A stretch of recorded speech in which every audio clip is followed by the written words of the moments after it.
मीनल और उसका परिवार एक घर में रह रहे थे। मीनल के पापा एक मामूली सी नौकरी करते थे और मीनल स्कूल में पढ़ाती थी। मीनल का एक छोटा भाई था बिट्टू, जो स्कूल जाता, और माँ घर की देखभाल करती थी। मीनल के पापा ने अपने घर पर बहुत बड़ा लोन ले रखा था, जिसे वो अब भर रहे थे। बस इसी वजह से घर में बड़ी दिक्कत परेशानी होने लगी थी। एक दिन मीनल के पापा उदास मुंह लटकाए ऑफिस से घर आते हैं।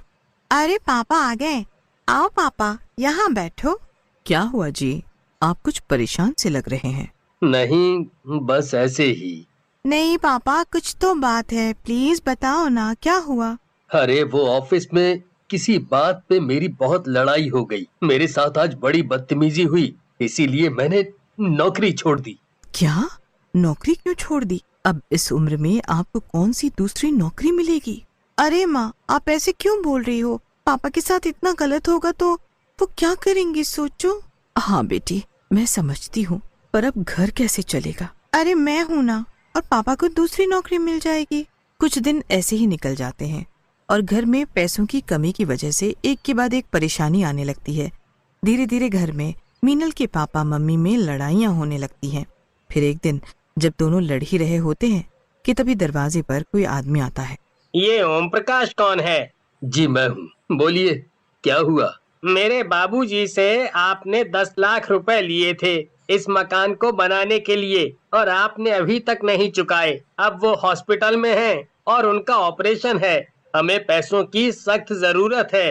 हे भगवान, ये मुसीबतों का पहाड़ मेरे सर पर कहाँ से आकर टूट पड़ा। वो तो उसी वक्त अपना सर पकड़कर बैठ जाता है। इतने में मीनल भी स्कूल से आ जाती है। जब मीनल को ये बात पता लगती है तो वो भी बड़ी परेशान होती है। वो लोग घर का एक एक पैसा जोड़ लेते हैं पर कर्जा नहीं चुका पाते।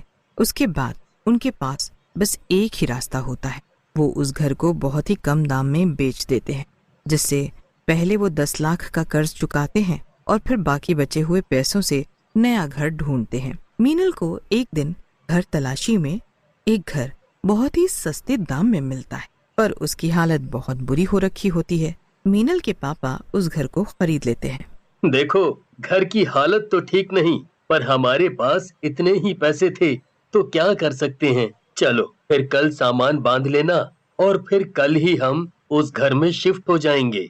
अगले दिन सब लोग घर का सभी सामान बांध लेते हैं और अपने नए घर में शिफ्ट हो जाते हैं, जो कि बड़ी ही बुरी हालत में होता है। पापा, ये घर तो बहुत ही अजीब है, क्या हम इस घर में रहेंगे?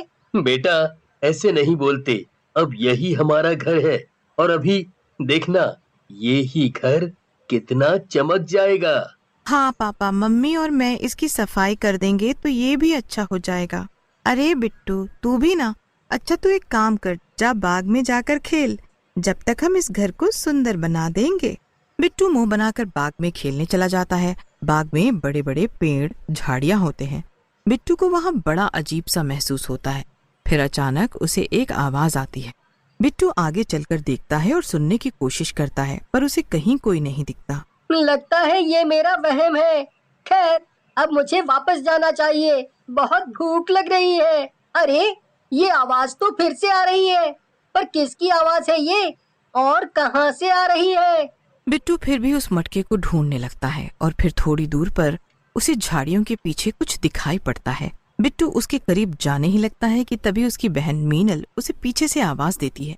बिट्टू, जल्दी आओ, खाना तैयार है और सफाई भी हो गई है। बिट्टू अपनी बहन मीनल के साथ वापस घर में चल देता है, पर बार बार वो पीछे मुड़कर झाड़ियों की तरफ देखता जाता है। घर जाकर वो सबके साथ खाना खाता है, पर उसका ध्यान अभी भी वहीं होता है। सब लोग बड़े थक चुके होते हैं, इसीलिए सब लोग सोने चले जाते हैं। अब रात काफी हो जाती है। मीनल गहरी नींद में होती है, पर बिट्टू की आंखों में जरा भी नींद नहीं होती। बिट्टू से रहा नहीं जाता और वो चुपके से बाग में पहुंच जाता है। वहां वो उसी झाड़ी के पीछे जाकर देखता है तो उसे वहां एक मटका दिखता है। मटके के मुंह पर एक लाल कपड़ा बंधा हुआ होता है, जिसे बिट्टू खोल देता है। कपड़ा खोलते ही मटके से एक हवा बाहर आती है और बिट्टू वहीं बेहोश हो जाता है।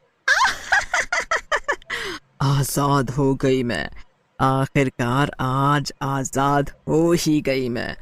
कितने साल से मैं इस छोटे से मटके में कैद थी, कितनी तकलीफ झेली मैंने। चुड़ैल इतने सालों बाद उस मटके से आजाद होती है, इसीलिए वो खुशी से पागल हो रखी होती है। वो इतनी खुश होती है कि भूल ही जाती है कि उसके सामने बिट्टू बेहोश पड़ा हुआ है। थोड़ी देर में जब चुड़ैल की नजर बिट्टू पर पड़ती है तो वो परेशान हो जाती है। अरे, इसे तो मैं भूल ही गई। ये तो शायद वही लड़का है जिसने मुझे इस मटके से आजाद किया। मुझे इसे होश में लेकर आना होगा। चुड़ैल एक चुटकी बजाती है जिससे बिट्टू होश में आ जाता है, पर वो अपने सामने बैठी चुड़ैल को देखकर बहुत ज्यादा डर जाता है और जोर जोर से चिल्लाने लगता है। चुड़ैल, चुड़ैल, बचाओ, बचाओ। अरे अरे, चिल्लाओ मत, शांत हो जाओ, शांत हो जाओ तुम। मैं तुमको कोई नुकसान नहीं पहुंचाऊंगी। अरे, मैं यहीं सामने सड़क पर रहती थी, यहीं थी मेरी झोपड़ी। पर एक दिन इसी घर में रहने वाले कुछ लोगों ने मेरी झोपड़ी तोड़ दी। जब मैंने उनको रोका तो उन्होंने मुझे बहुत मारा। मेरा सारा सामान और मेरा घर सब चला गया। समझ ही नहीं आया कि क्या करूं और कहाँ रहूं। मुझे मजबूरन सड़क के किनारे ही सोना पड़ता था और एक दिन एक्सीडेंट से मेरी मौत हो गई। ये तो तुम्हारे साथ बहुत बुरा हुआ। अब तुम परेशान मत हो। ये देखो, ये मेरा घर है। हमें भी मजबूरन यहाँ घर लेना पड़ा, पर तुम हमारे साथ इस घर में रह सकती हो। मैं इस घर में? चुड़ैल और बिट्टू बहुत अच्छे दोस्त बन जाते हैं। चुड़ैल अब उसी घर में रहने लगती है और उसे आखिरकार अपना नया घर मिल ही जाता है। वो चुड़ैल बस बिट्टू को ही दिखाई देती है और बाकी किसी को भी दिखाई नहीं देती। एक साथ बैठे बातें कर रहे थे तो चुड़ैल वहीं दूर खड़ी उनकी बातें सुन रही थी। मेरी सैलरी से घर चलाना बहुत ही मुश्किल है। बिट्टू के स्कूल से आज फोन भी आया था। वो बोल रहे थे कि स्कूल की फीस नहीं दी तो बिट्टू का स्कूल से नाम कट जाएगा। क्या? तो भर दो ना फीस। अरे कैसे भर दूं माँ, सारे पैसे खत्म हो गए हैं। मेरी सैलरी से 4 लोगों का खर्चा चलाना बहुत मुश्किल है। ये सब दूर खड़ी चुड़ैल सुन रही थी। बिट्टू को ऐसे उदास देख उसे बिल्कुल भी अच्छा नहीं लग रहा था। बिट्टू की वजह से चुड़ैल को उसका नया घर मिला था, तो उसे भी बदले में बिट्टू के लिए भी कुछ करना था। वो अगले ही दिन मीनल का रूप बदलकर बिट्टू के स्कूल जाती है और पूरे साल की फीस भर देती है। रात को छत पर चुड़ैल और बिट्टू आपस में बातें कर रहे होते हैं। आज मैंने तुम्हारे स्कूल की पूरे साल की फीस भर दी है। अब तुम बिल्कुल परेशान मत होना और अच्छे से पढ़ना। दोनों जोर जोर से हंसने लगते हैं। तभी पीछे से मीनल आ जाती है और बिट्टू को ऐसे छत पर अकेले हंसते देख हैरान हो जाती है। ये तुम यहाँ अकेले क्या कर रहे हो और अकेले हंस क्यों रहे थे? मीनल को बोलो कि वो स्कूल की बात याद आ गई थी, इसीलिए हंस रहा हूँ। मीनल इतना कहकर वहाँ से निकल जाती है। उसके बाद बिट्टू भी नीचे चला जाता है। दोनों के जाने के बाद चुड़ैल ठंडी ठंडी हवा का आनंद लेती है और उसके चेहरे पर अलग ही खुशी होती है। चुड़ैल खुश होकर छत पर घूम ही रही थी, इतने में नीचे से फिर से शोर की आवाज आती है। चुड़ैल जल्दी से नीचे जाती है तो वहाँ घर में एक आदमी मीनल के पापा से बहुत बहस कर रहा होता है। देखिए, आपका घर इतना कमजोर है, आप इसे जल्दी खाली कर बस। इतना कहकर वो आदमी वहाँ से चला जाता है। चुड़ैल को कुछ समझ नहीं आ रहा होता कि आखिर बात क्या है। वो रात को अकेले में बिट्टू से पूछती है तो वो बताता है, अरे ऐसे कैसे हो सकता है, ये तो तुम लोगों के साथ बहुत बुरा हुआ। कुछ दिन बाद पड़ोस वाला घर टूटना शुरू हो जाता है। सब लोगों को टेंशन हो जाती है कि अब उनका घर भी गिर जाएगा। मीनल और उसकी माँ तो जोर जोर से रोने भी लगते हैं। हमारा घर, हमारा घर। सब लोग घर के बाहर आ जाते हैं। वो ध्यान से अपने घर को देखते रहते हैं और पूरा घर एक पल में गिर जाता है। सब लोग बहुत रोते हैं। चुड़ैल वहाँ खड़ी सब कुछ देख रही होती है। उस रात तो वो वहीं बाग में सो जाते हैं। रात को चुड़ैल आती है और अपना काम शुरू कर देती है। वो रातों रात उस घर को बनाकर खड़ा कर देती है।